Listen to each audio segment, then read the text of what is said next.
Oi, gente, voltei. Bom, eu e o Rômulo, né, nossa família foi tirar umas férias, né, uns diazinhos aí, não férias, né, gente? Mas uns diazinhos aí de descanso, tivemos 3 dias de descanso. Eu digo férias porque a gente realmente tentou se desligar ao máximo de todas as coisas, né, pra gente conseguir descansar para esse momento de maratona que tá chegando amanhã, galera. Amanhã já inicia a nossa maratona jovem. Então, voltamos aí com força total. A Jéssica estava à frente aí dos vídeos. Obrigada. Foi capítulos difíceis, amiga. Posso dizer que foi desafiador, né? Para mim, pelo menos, seria muito desafiador, acredito que para você também. Mas obrigada pela sua explanação, pela forma que você trouxe para nós reflexões muito importantes para os dias de hoje e que não tem como, gente, a gente ler Daniel e não ver, né, as coisas, algumas coisas já se cumprindo, basta a gente assistir jornal ou nós lermos notícias de lugares que não seja fake, né? Então, assim, a gente vê as coisas acontecendo. E a Jé finalizou ontem o vídeo falando sobre a questão dos 4 pilares que serão agora ministrados na maratona. E eu vejo quanto esses pilares eles são importantes para nossa vida, né? Amor, fé, pureza e palavra. Que de fato a gente possa viver esses pilares, né? Na nossa vida e o quanto o livro de Daniel traz muito isso, né? O livro de Daniel nos mostra o quanto o nosso caráter, o nosso lado humano precisa ser ministrado, precisa ser convertido dia após dia para que a gente consiga viver de fato o amor em Cristo, a fé em Cristo, a pureza em Cristo, a palavra que nos confronta. Então, o quanto que nós precisamos viver isso. E hoje nós vamos dar continuidade ao capítulo 8. Ela foi até um pouco mais que a metade do capítulo 8. E eu vou dar uma continuidade do capítulo 8, que vai ser do 20 ao 27 do capítulo 8 de Daniel, tá certo? Então vamos lá. Olha lá, o versículo 20. Eu vou ler o versículo e depois eu trago a explicação, porque como tem muita questão simbólica, simbologia envolvida, eu acho que é mais fácil, tá certo? A Jéssica falou que ela estava usando o livro de estudo do Hernandes Dias Lopes. Nesse agora, eu vou estar usando os comentários da Bíblia de Estudo do Expositor, tá bom? Eu estou utilizando um pouco isso e também de um site americano, né, de uma igreja americana que trouxe algumas coisas bem relevantes, tá certo, aqui para nós e que eu achei bem legal aqui compartilhar com vocês, tá bom? É o pastor Jen, da Live Hope Church, que eu acho que é esperança em inglês, tá bom? Desculpa a minha pronúncia aí, galerinha do inglês, mas bora lá, vamos ler então o versículo 20 do capítulo 8, tá certo? O carneiro de 2 chifres que você viu representa os reis da Média e da Pérsia. Da Média e da Pérsia, certo? Então, Daniel, aqui a gente vê que Daniel ele serviu a esses impérios, tá bom? Um pouco antes de morrer, ele serviu a Média e da Pérsia, então ele serviu a esse império. 21. O bode peludo é o rei da Grécia, e o grande chifre entre os seus olhos é o primeiro rei. Então, esse chifre grande aqui, gente, eles estão se referindo a Alexandre o Grande, tá? 22. O quarto chifres que tornaram o lugar do chifre que foi quebrado são 4 reinos que surgirão da nação daquele rei, mas não terão o mesmo poder. O que é isso aqui, né? Nos revela que foi quebrado, refere-se ao que? Ao chifre grande, né? Aquele chifre grande, que simbolizava o que, gente? A morte do Alexandre o Grande. E os 4 reinos têm a ver o que, pessoal? Com os generais que vão estar no poder após o Alexandre o Grande, certo? Só que eles dividindo-se entre eles, né? Mas não com a força dele, o Alexandre. Por quê? Porque o Alexandre não designou esses reinos para eles antes de morrer. Isso precisa ter essa clareza para nós. 23.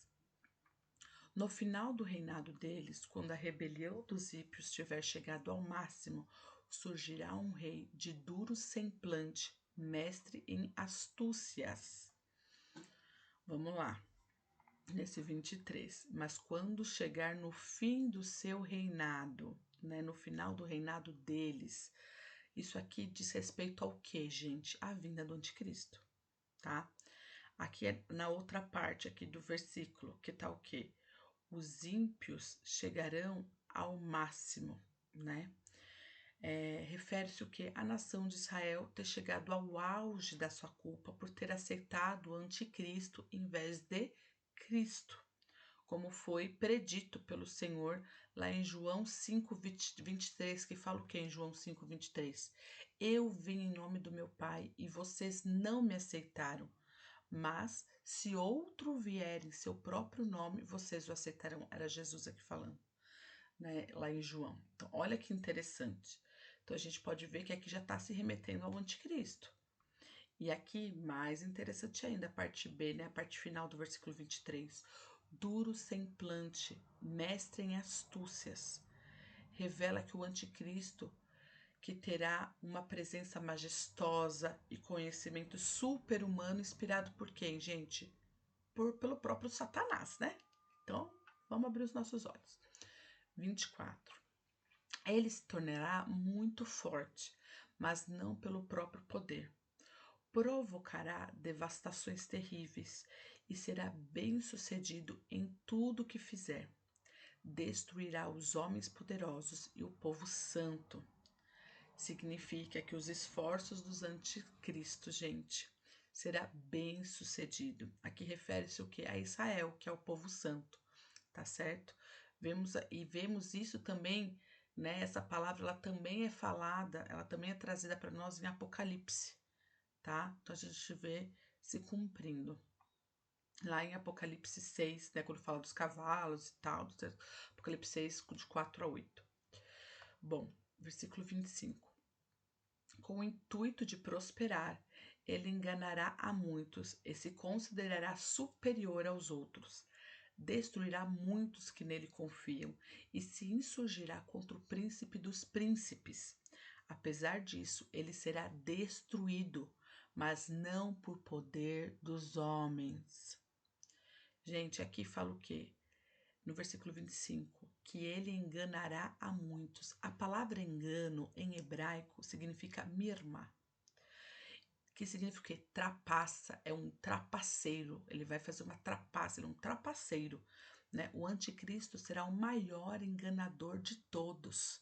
E a gente pode ver em algumas passagens que ele fala sobre, em Tessalonicenses fala isso, né? Em 2 Tessalonicenses 2, do 8 ao 12. Apocalipse, né, também fala sobre isso, sobre essa artimanha do anticristo, do quanto ele é enganador, ele é articuloso, né? E é nessa parte B do versículo que fala o quê? Contra o príncipe dos príncipes, se refere ao quê, gente? A guerra contra Cristo, que culminará com a guerra do fim e chegará ao fim de fato. Então, assim, terá esse lugar, né? Cristo vai voltar, né? E que será, e aqui fala que não será por poder dos homens, né? Por poder humano, mas será o quê? Quebrado sem meios humanos. Isso é muito semelhante, se a gente for parar para pensar, né? Que o pastor Jim traz isso pra gente, que é muito semelhante à interpretação do sonho do Nabucodonosor, lá no começo do livro, né? Que é onde Cristo, ele é o quê? A pedra que foi cortada do monte sem mãos, né? Destrói o reino final e a abominação que ele terá causado, né? Então, assim, a gente vê que é a mesma semelhança, né? Que essa interpretação a gente vê que vem dessa mesma referência, essa questão do algo sem meios humanos, né? Então, assim, que isso possa ficar claro pra gente, que a gente vê que realmente é o Senhor que está à frente, né? Não há uma explicação humana sobre isso, né? Não é poder humano envolvido. 25. A visão das tardes e das manhãs que você recebeu é verdadeira. Sela, porém, a visão, pois refere-se ao futuro distante. O que é referente a esse futuro distante? Essa visão, gente, ela se cumprirá depois de um tempo longo. Na realidade, ela não foi cumprida ainda, mas ela já, né? Mas ela se cumprirá de fato, ela vai se cumprir por completo, né? 27. Eu, Daniel, fiquei exausto e doente por vários dias. Depois levantei-me e voltei a cuidar dos negócios do rei. Fiquei assustado com a visão, estava além da compreensão. Então, assim, esse além da compreensão que deixou ele até exausto. Primeiro a gente vê o quanto que o mundo espiritual ataca o nosso físico, né? Eu acho que eu escrevi até essa mensagem no acampamento antes da gente ir, que assim, vai além do nosso físico as questões espirituais, né? E esse além da compreensão, que é uma compreensão de um futuro distante e difícil, né? Então, assim, ele estava aqui o que? Realmente selando, né? O pastor Dinho, ele traz aqui esse comentário que eu acho interessante, que é o que, né? Que embora a visão de Daniel aqui no capítulo 8, ela tenha se cumprido historicamente, Daniel foi instruído a selar a visão, né? Pois ela se refere a muitos dias do futuro. Ele foi instruído a fazer o que? Mesma coisa em relação à visão do que da grande tribulação, o tempo do fim, lá no capítulo 12, que a gente vai ler ainda. O que? A selar a visão, né? A mesma ordem para selar a visão ou fechar as palavras é dada em ambos capítulos, quanto 8 quanto 12, que a gente ainda vai ler. Porque indica que as sessões desses capítulos se referem ao mesmo período, que é o que, gente? A grande tribulação, os fins do tempo, Armagedon, como quer que você queira chamar, isso vai chegar, independente do nome que você dê para isso. Tá certo? Ai, ai. Bom, e aí, gente, finalizando e já trazendo essa reflexão de Daniel para nós, né? O quanto que atualmente, após anos, né, Daniel ter morrido, vemos à luz da história muitas coisas, especialmente a considerar que elas agora está começando a se cumprir. E o nosso entendimento dessas coisas que o anjo Gabriel pretendia está sendo o que? Esclarecido. Ai, ai, pois é. Então, assim, que de fato, né, aqui o motivo de oração, gente, é que a gente possa estar edificando a igreja global e estar falando de Jesus em todo o mundo. Assim, eu termino esse capítulo trazendo isso, assim, o quanto que nós precisamos, como filhos de Deus que somos, frequentadores da casa de Deus, servos, filhos. Nós precisamos edificar a igreja, nós precisamos estar em comunhão com os nossos irmãos nesses tempos maus, nós precisamos nos juntar cada vez mais, edificando o corpo de Cristo. Mas para quê? Para a gente ficar forte porque a gente é fortinho? Porque a gente não é um grande exército por nós mesmos? Não, é uma grande adoração ao Senhor. É uma grande fala e testemunho às pessoas que não conhecem a Jesus e que elas possam conhecer o Evangelho. Então, assim, a gente possa ter isso no nosso coração. Então, o motivo de oração é o quê? Para que a gente edifique a igreja. E não é só a igreja Batista da Lapa, que está inserida em São Paulo, aqui no Brasil, mas que isso possa refletir, gente, na igreja global, que as nossas orações, a nossa intercessão de hoje não chegue apenas à primeira igreja Batista da Lapa, mas eu oro para que a igreja brasileira, a igreja global, ela se levante de fato para dar o testemunho e para falar do evangelho para todos aqueles que precisam ouvir, porque os dias são maus, os dias está chegando, o fim vai chegar, né? E nós queremos que esse fim chegue. Né? A gente quer ver aqui a volta de Jesus, a gente quer, nosso coração arde por isso. Então que a gente possa lembrar, sabe? E que a gente lembre, amanhã vai começar a maratona, né? Amanhã vai começar a Maratona Jovem, que amanhã à noite seja uma bênção aquela pregação. A sala de oração vai se iniciar na sexta-feira e vai terminar no sábado ao meio-dia. Aline, mas por que dessa vez a gente fez, ao invés de 24, a gente diminuiu para 12? Porque vai ter Giovannici vai estar com a gente lá na igreja às 3 horas da tarde, trazendo uma peça incrível que a gente deseja que todos nós estejamos em comunhão com a igreja por completo para estar presente ali, tá certo? Então, por isso que a gente viu como uma direção da gente não estar tendo 2 eventos ao mesmo tempo. Nós realmente teria problema fazer os 2 eventos ao mesmo tempo? Não, nós estávamos liberados para fazer os 2 eventos ao mesmo tempo? Estávamos, mas nós entendemos que seria melhor nós estarmos presentes na peça do que estarmos, né, ali na sala de oração. Tá certo? Porque nós também ali vamos estar sendo ministrados, podemos levar pessoas que não conhecem a Jesus, porque também é uma peça evangelística. Mas, gente, principalmente estejam na sala de oração.